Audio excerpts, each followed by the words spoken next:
Hallo allerseits. Ich dachte, ich zeige euch mal mein kleinstes Victorinox. Das ist das Classic, ich glaube SD heißt das.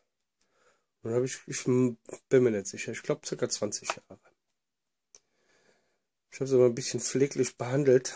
Übrigens diese Griffschalen, die halten ewig ihren Glanz, wenn man die ab und zu mit ein bisschen Öl, zum Beispiel WD-40 besprüht, lässt es mal so über Nacht einwirken, tut es zum Beispiel, legt es auf ein Papiertuch, sprüht es auf der Seite ein, sprüht es auf der Seite ein, wickelt es ein, lasst es über Nacht einwirken. Das sieht doch aus wie neu. Nicht wirklich, dürft ihr mich nicht drauf festnageln. Ich meine, ich habe das 20 Jahre. Das ist natürlich jetzt nicht das größte Victorinox. Dann haben wir hier mal zum größten Vergleich den Deluxe Tinker. Ne? Könnt ihr so in etwa sehen. Dennoch sind das schöne kleine Schweizer, die man benutzen kann im Alltag, die man auch brauchen kann im Alltag.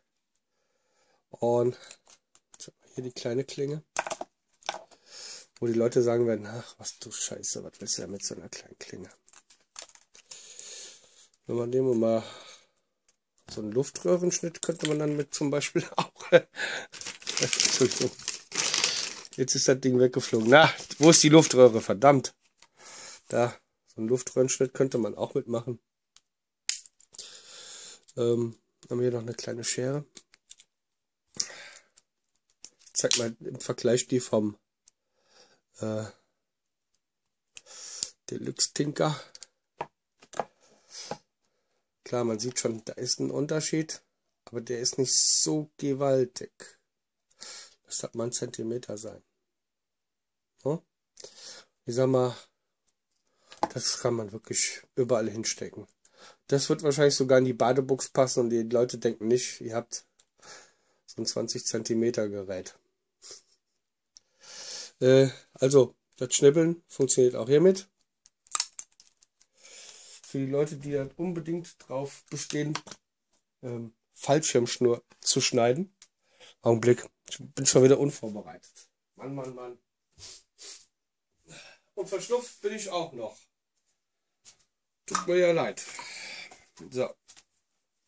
Also, Fallschirmschnur oder auf Neudeutsch genannt Paracord.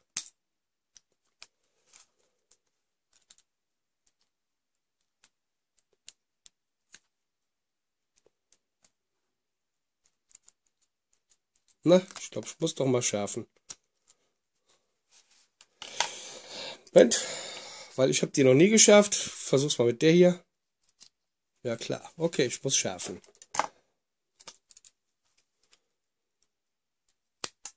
Ne, muss nicht schärfen.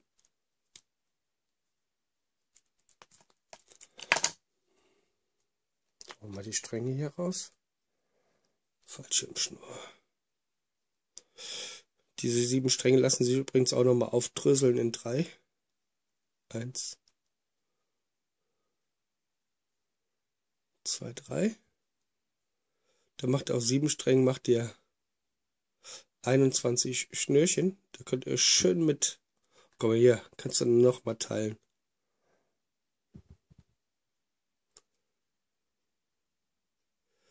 Kannst du schön mit nähen. Da kannst du den ganzen Menschen aufschneiden und dann wieder zusammen nähen. Zup, zup, schneidet.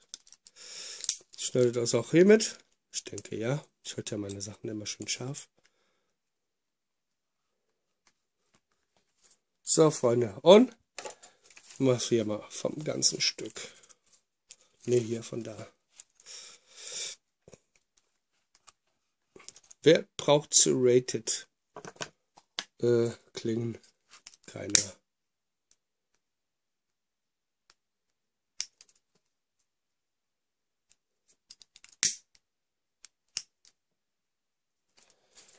So, dann nehme ich mir noch mal eine etwas dickere Schnur vor. Und zwar ist hier so eine Baumarkt Nylon Kordel. Entschuldigung. Am besten die hier. Seht ihr?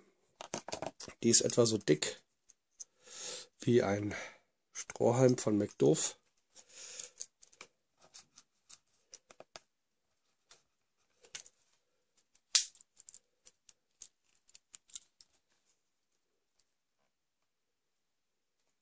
Nee.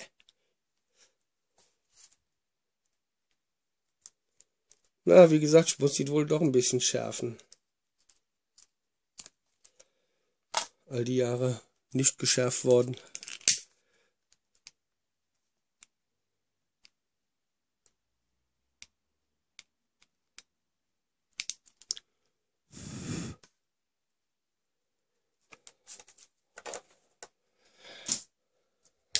So.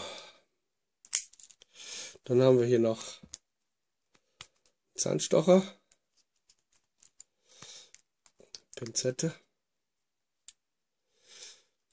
Die habe ich extra hier vorne ein bisschen gebogen. Falls man mal im Wald eine Zecke hat, dann lässt sie sich besser damit packen. Sodass sie praktisch um den Hals direkt, um den Kopf rum, direkt um den Hals geht. Und man die dann rauszubbeln kann. Tja, dann haben wir hier noch so ein Nagelcleaning-Tool sozusagen, damit man sich auf die Nägel fallen kann. Das ist wirklich, hält schon ewig und damit mache ich mir seit Jahr und Tag die Fingernägel sauber, auch wenn sie jetzt gerade nicht so aussieht, weil ich habe jeden Tag dreckige Fingernägel nach der Arbeit. So, der obligatorische Inox Schlüsselring.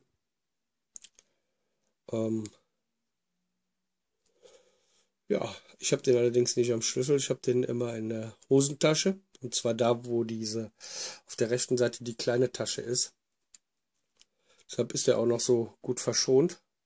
Sieht echt noch aus wie am zweiten Tag sozusagen.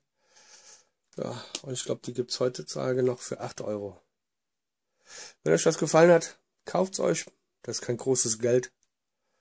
Und wer sich ein Altoids Survival oder EDC Kit basteln möchte, na, das wär's doch. Also, danke fürs Zuschauen, macht's gut und Bewertung, Kommentare werden auch mal gerne wieder gesehen, ne? Ich weiß, ihr seid ja ein bisschen faul, was das angeht. Also, bis zum nächsten Video. Madet Jod. Tschö.